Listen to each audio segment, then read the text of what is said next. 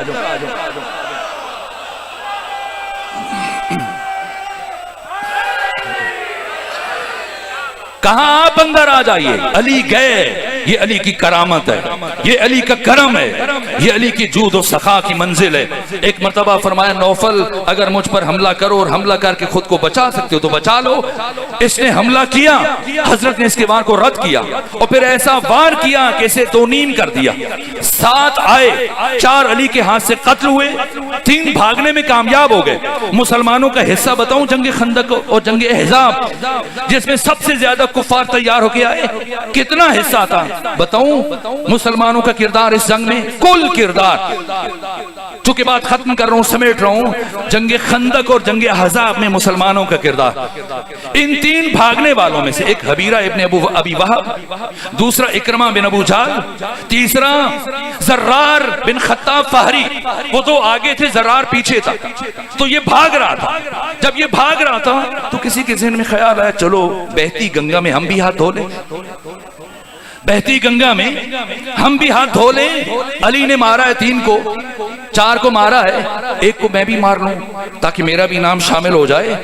تو بھاگ رہا ہے، میں بھی پیچھے سے ایک تلوار ماروں گا، گر جائے گا اور میں آ کے بتاؤں گا کہ میں نے بھی قتل کیا 1 کو.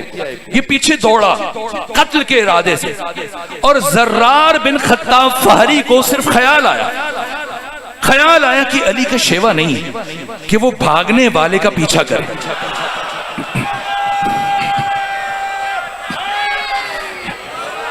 اس لیے کہ جو بھاگتا ہے وہ علی سے زندگی کی بھیک مانگتا ہے، اور علی وہ کریم انسان ہے جو دشمن کو بھی محروم نہیں رکھتا. علی تو میرے پیچھے نہیں آ سکتے، یہ میرے پیچھے کون آ رہا ہے؟ لڑنے کے لیے نہیں، دیکھنے کے لیے گھوڑے کو موڑا، اور جیسے ہی موڑا تو پیچھے آ رہا تھا، اس نے سمجھا اب تو جنگ ہوگی. وہیں سے اپنے گھوڑے کو پلٹایا اور دوڑتے ہوئے رسول کے خیمے کی طرف رخ کیا، اور زرار بن خطاب کو قتل کرنے کے لیے آیا تھا. اسی زرار نے آواز دی کہ اب کبھی میرے اس احسان کو فراموش نہ کرنا کہ میں نے تمہاری جان کو بخش دیا، ورنہ میں تمہیں قتل کرنا میرے لیے ذرا برابر مشکل نہیں تھا. یہ زرار بن خطاب فہری نے کون تھا جو واپس پلٹ کے گیا؟ جا کر تاریخی کتابوں پڑھ لیجئے. بس اتنا ہے کہ اس کی حکومت کے دوران ایک مرتبہ اسے یاد دلایا تھا، یاد ہے فلاں دن میں نے تیری جان معاف کر دی تھی. یہ مسلمانوں کا حصہ ہے، یہ مسلمانوں کا کردار ہے. جنگ خندق، جنگ احزاب کے واحد فاتح علی ابن ابی طالب ہے. علی ہیں، لیکن قرآن آیت صف میں 2 4 10 20 40 50 افراد کی شجاعت کو بیان نہیں کر رہا. اس کے بعد غزوہ قریظہ، غزوہ بنی نذیر، غزوہ ذات السلاسل، غزوہ حنین، جس سے متعلق قرآن فرما رہے کہ وَيَوْمَ حُنَيْنٍ إِذْ أَعْجَبَتْكُمْ كَثْرَتُكُمْ، کہ حنین کے دن مسلمانوں تمہیں تمہاری کثرت پر ناز ہو گیا، جس کا نتیجہ یہ ہوا کہ جب کفار نے حملہ کیا تو قرآن فرماتا ہے کہ مسلمان اس طرح سے بھاگ رہے تھے کہ انہیں بھاگنے کے لیے راستہ نہیں مل رہا تھا. اس کا مطلب یہ کہ حنین میں آنے والا لشکر بھی اس قابل نہیں کہ وہ سب کا مصداق قرار پا سکے. جناب ذاکر تشریف فرمائے، میں نے گفتگو یہیں پر روک دی، تمام کر دی اور نتیجہ عرض کرنے لگا ہوں. اب پیغمبر کا دور ختم ہوا، علی کا دور شروع ہوا. کیا علی کے لشکر کے سپاہی اس قابل ہیں؟ آپ جانتے ہیں جنگ صفین میں جب قرآن کو نیزوں پر بلند کیا گیا تو لا حکم الا للہ کے نعرے بلند ہو گئے، اور ایک علی کے لشکر کی اکثریت وہ تھی جو کہہ رہی تھی کہ جنگ روکے ورنہ ہم آپ کو قتل کر دیں گے. اس کا مطلب یہ کہ یہ بے بصیرت لشکر اس قابل نہیں کہ وہ آئے صف کا مصداق قرار پا سکے. کیا امام حسن مجتبیٰ کے لشکر کے سپاہی اس قابل ہے؟ آپ جانتے کہ سب نے فرزند رسول کے ساتھ غداری کی، اور انہی میں سے ایک شقی وہ تھا جس نے حالت نماز عشاء میں فرزند رسول کے نیچے سے جائے نماز کو کھینچ لیا اور حالت نماز میں آپ کی ران مطہر کو زخمی کر دیا، اور حضرت مدائن میں کتنے مہینے تک بیمار رہے، زخمی رہے، علاج کرواتے. اس کا مطلب یہ کہ امام حسن مجتبیٰ کے سپاہی اس قابل نہیں کہ وہ آئے صف کا مصداق قرار پا سکیں. اب آپ مجھے بتائیے کہ اگر کربلا نہ ہوتی تو ہمیں آئے صف کا مصداق کہاں سے ملتا؟ یہ کربلا ہے کہ جس نے قرآن کی لاج رکھ لی، یہ کربلا ہے کہ جس نے قرآن کی عزت کو بچا لیا، یہ کربلا ہے کہ جس نے قرآن کی حرمت کو بچا لیا، یہ کربلا ہے کہ جس نے قرآن کی صداقت کو بچا لیا، یہ کربلا ہے کہ جس نے قرآن کی حقانیت کو بچا لیا کہ کربلا میں 72 سپاہی آئے، مختلف قوموں سے تھے، مختلف نسلوں سے تھے، آقا بھی تھے، غلام بھی تھے، حبشی بھی تھے، غیر حبشی بھی تھے، سن و سال کا بھی ان میں فرق تھا، لیکن کیا آپ بتا سکتے ہیں کہ کسی ایک سپاہی نے بھی معمولی کمزوری کا مظاہرہ کیا؟ اس لشکر کے سب سے کم سن سپاہی کی عمر کتنی ہے، جس کی زندگی میں سال کا لفظ اور برس کا لفظ بھی وجود نہیں رکھتا؟ اس 6 مہینے کے سپاہی نے بھی تیر کھایا تو بتایا کہ دیکھنے میں سب سے چھوٹا ہوں لیکن میرے اندر بھی تمہیں کمزوری کہیں سے نظر نہیں آئی۔ یہ لشکر وہ لشکر ہے کہ جس میں حبشی بھی، غلام بھی، اور کیا کیا شخصیات ہیں۔ وقت تمام ہوا میرے عزیز و جناب ذاکر، چونکہ ہنگام غروب ہے، وقت محدود ہے، بہت کچھ اور عرض کرتا لیکن یہیں پر گفتگو روک دی اور نتیجہ عرض کیا آپ کی خدمت میں۔ یہ لشکر وہ لشکر کہ جو آیت صف کا بارز ترین اور اتم ترین مصداق یوں پیش کیا کہ شب عاشور حسین ابن علی نے اپنی سپاہ کے تعارف کے لیے، چونکہ جانتے تھے کہ مورخ کے قلم میں اتنی طاقت نہیں کہ وہ میرے ساتھیوں کا ان 72 کا تعارف کروا سکے، اس لیے خود تعارف کروایا، فرمایا جاؤ میں راضی، میرا نانا محمد مصطفیٰ بھی راضی، میری ماں فاطمہ زہرا راضی، چلے جاؤ، یہ میری جان کے دشمن ہے۔ کیا ایک فرد بھی اٹھا؟ ممکن ہے مورخ یہ تحلیل کرے، اس لیے نہیں اٹھ رہے تھے کہ انہوں نے پیغمبر کی زبان سے سن رکھا تھا کہ حسین جنت کا سردار ہے، اگر اٹھیں گے تو جنت ہاتھوں سے نکل جائے گی۔ تو اب سید الشہداء نے دوسری سند جاری فرمائی، جاؤ میں تمہیں جنت کی ضمانت دیتا ہوں۔ کیا کوئی فرد اٹھا؟ کوئی مولوی یا مفتی کہہ رہا ہے میں جنت کی ضمانت دیتا ہوں؟ وارث جنت، سردار جنت، مالک جنت حسین ابن علی کہہ رہے، لیکن کوئی فرد نہ اٹھا۔ ممکن ہے مورخ یہ تجزیہ کرے کہ آنکھوں کی شرم معنی تھی کہ کس طرح سے روشنی میں دشمن کے بیچ میں اکیلا چھوڑ کے چلے جائیں۔ فرمایا علی اکبر چراغ خیمہ گل کر دو، ایک چراغ بجھا 72 چراغ جل اٹھے، اور سب سے پہلے رسول اسلام کے بوڑھے صحابی حبیب ابن مظاہر کھڑے ہوئے، فرزند رسول آپ فرما رہے ہیں ہم چلے جائیں، اگر آج چلے جائیں تو کل میدان معاشر میں آپ کی ماں فاطمہ زہرا کو کیا منہ دکھائیں گے؟ اور اس کے بعد عابس ابن شبیب شاکری کھڑے ہوئے، پھر مسلم ابن اوسجہ کھڑے ہوئے، پھر زہیر ابن قین کھڑے ہوئے۔ یہ زہیر جو کہہ رہے ہیں کہ فرزند رسول یہ جہان فانی ہے، اس نے بہت جلدی ختم ہو جانا ہے اور ہم نے بھی بہت جلدی مر جانا ہے، حیات ابدی نہیں ہے، لیکن اگر فرض کر لیں کہ یہ جہان ہمیشہ رہے گا، یہ بھی فرض کر لیں کہ ہم بھی اس میں ہمیشہ زندہ رہیں گے، تب بھی اے فرزند رسول ہم آپ کی اپنی جانیں آپ کے قدموں پر قربان کر دیں گے۔ اور پھر عابس ابن شبیب شاکری اٹھے، کہا اگر مجھے اس طرح سے قتل کیا جائے، نیزہ و شمشیر تیر و تبر کے ساتھ میرے جسم کے ٹکڑے ٹکڑے کر دیے جائیں، پھر ٹکڑوں کو جمع کر کے جلا دیا جائے، اور جلانے کے بعد راک کو فضا میں بکھیر دیا جائے، بکھیر دیا جائے اور پھر زندہ کیا جائے، اور پھر اسی طرح سے مارا جائے، یہاں تک کہ 70,000 مرتبہ قتل کیا جائے، 70,000 مرتبہ مارا جائے، تب بھی میری صرف ایک خواہش ہوگی کہ اپنی جان کو آپ کے قدموں کے اوپر قربان کر دوں۔ اس کے بعد سعید بن عبداللہ حنفی اٹھے کہ فرزند رسول آپ فرما رہے ہیں ہم چلے جائیں، ہم چلے جاتے ہیں، آپ میرے ایک سوال کا جواب دیتے کہ جن افراد کو ان کی ماؤں نے پیدا ہی اسی دن کے لیے کیا ہے وہ آپ کو چھوڑ کے کیسے چلے جائیں؟ بتائیں سعید کی اس بات کا کیا جواب ہے؟ آقا نے فرمایا جزاکم اللہ عنی خیر الجزا، پھر سند جاری فرمائی انی لا اعلم اصحابا اوفا من اصحابی، میرے علم میں نہیں کوئی ایسے اصحاب جو میرے اصحاب سے زیادہ باوفا۔ انسان جب گفتگو کرتا ہے دیکھا جاتا ہے اس کا دائرہ نظر کہاں تک ہے۔ مجھ جیسا طالب علم بات کرے تو میرے مد نظر 10-20 سال کی تاریخ ہوگی، جب حسین یہ کہیں کہ میرے علم میں نہیں کوئی ایسے اصحاب، اس کا مطلب آدم سے لے کے خاتم تک اور خاتم سے لے کے خود آقا تک تمام انبیاء و اولیاء کے اصحاب مد نظر ہیں۔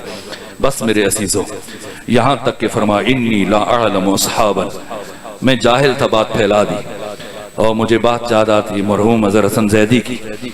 کسی نے ان سے پوچھا کہ بتائیں اصحاب رسول میں اور اصحاب حسین میں کیا فرق ہے؟ فرمایا کوئی فرق نہیں، کوئی فرق نہیں، ایک لفظ کا فرق ہے، ایک لفظ کا. کسی نے حیرت سے پوچھا وہ کون سا لفظ ہے؟ کہا آؤ اور جاؤ کا فرق ہے. کہ کیا مطلب؟ کہ رسول 9 سالوں میں 81 جنگوں میں فرماتے رہے آؤ، کوئی نہیں آیا.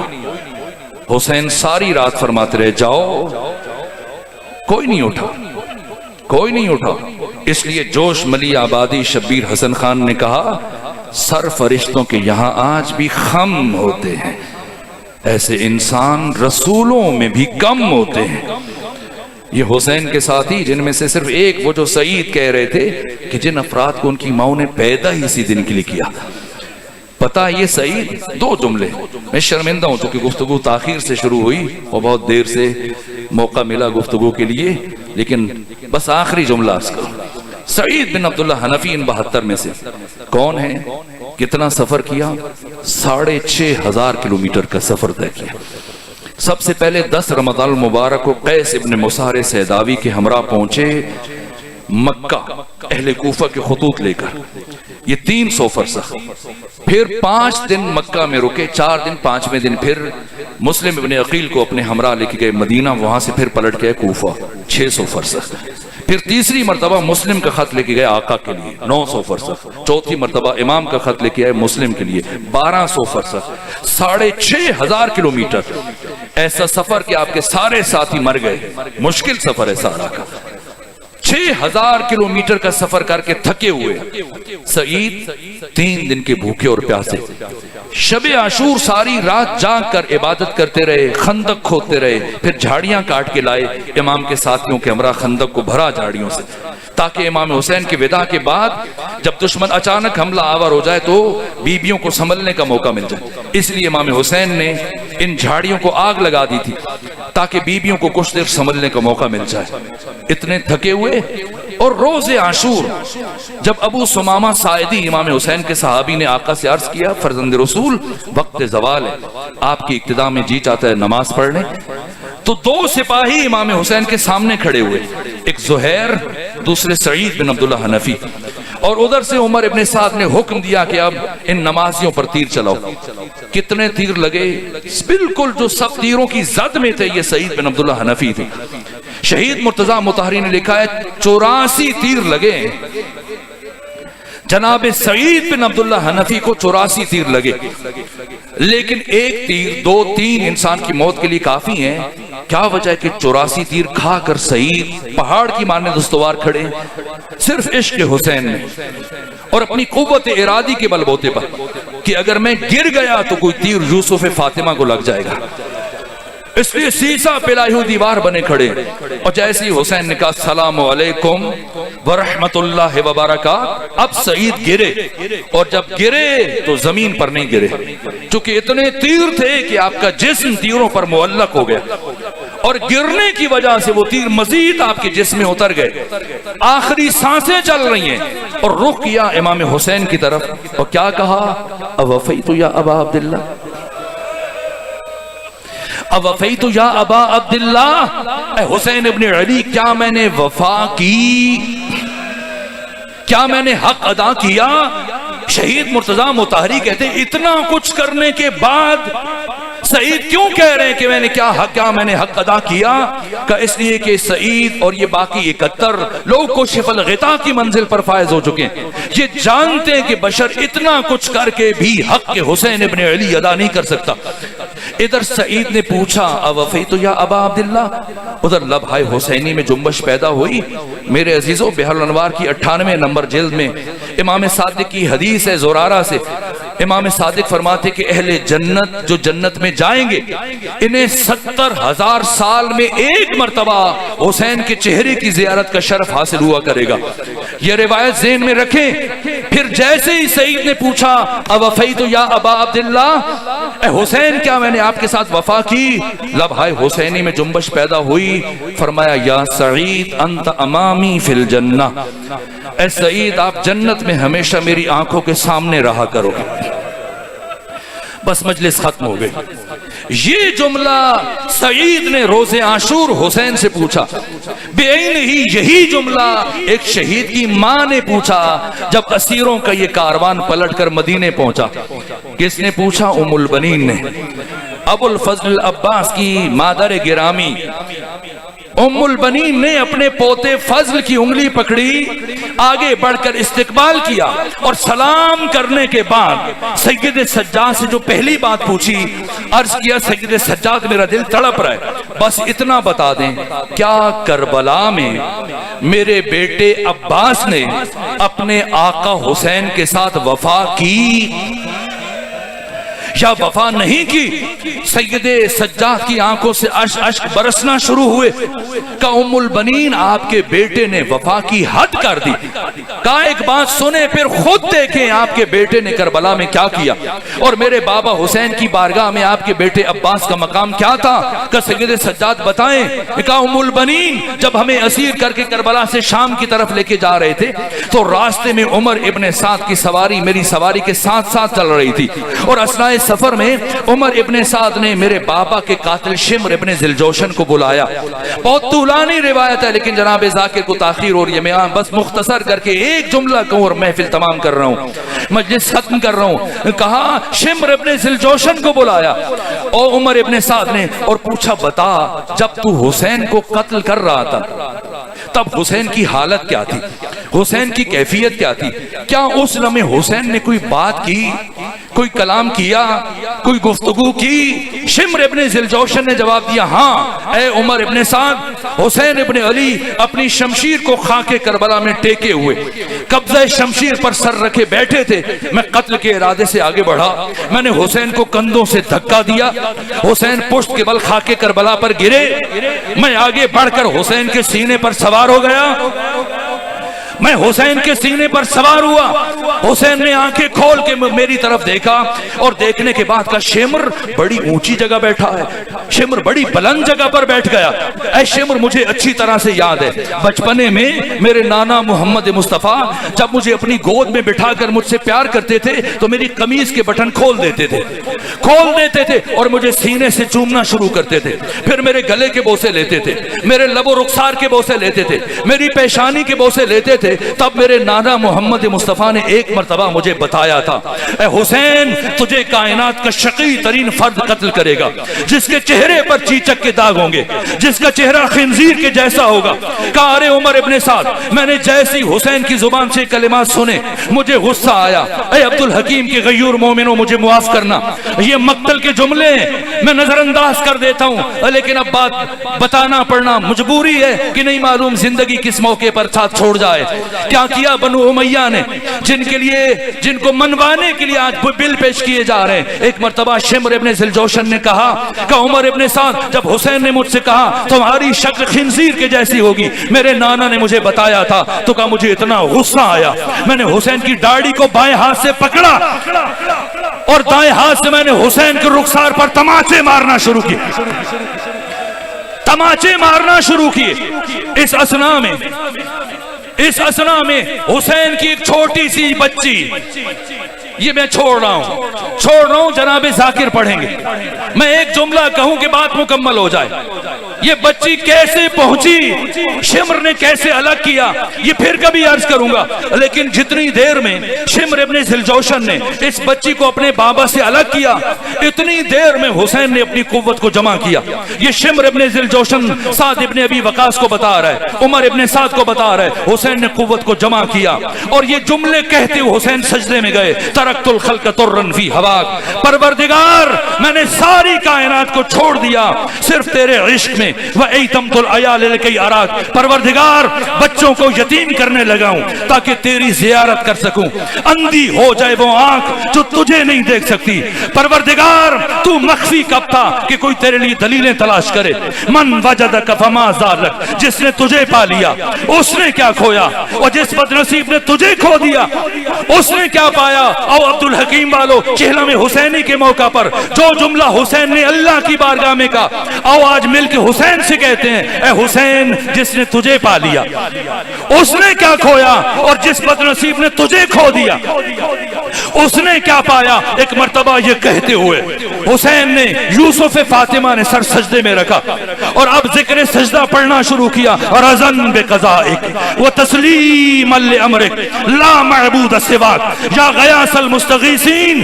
یہاں شمر کہتا ہے میں نے ضرب چلائی، جب میں نے ضرب چلائی حسین نے دوبارہ یہ ذکر پڑھا، میں نے پھر ضرب چلائی، یہاں تک کہ میں ضربیں چلاتا رہا، حسین ذکر پڑھتا رہا، اور جب میں نے 13ویں ضرب چلائی اور حسین کے سر کو حسین کے تن سے جدا کیا، اب میں نے حسین کے بالوں میں ہاتھ ڈالے اور حسین کا سر اٹھایا تو میں نے دیکھا کہ ابھی بھی حسین کے لب ہل رہے ہیں، ابھی بھی حسین کے لب ہل رہے ہیں۔ میں نے سوچا اب حسین کون سا ذکر کر رہا ہے، اب حسین کون سا ذکر کر رہا ہے؟ تو جو میں اپنے کان حسین کے کٹے ہوئے لبوں سے قریب لے کر گیا تو ایک ہی آواز آ رہی تھی، عباس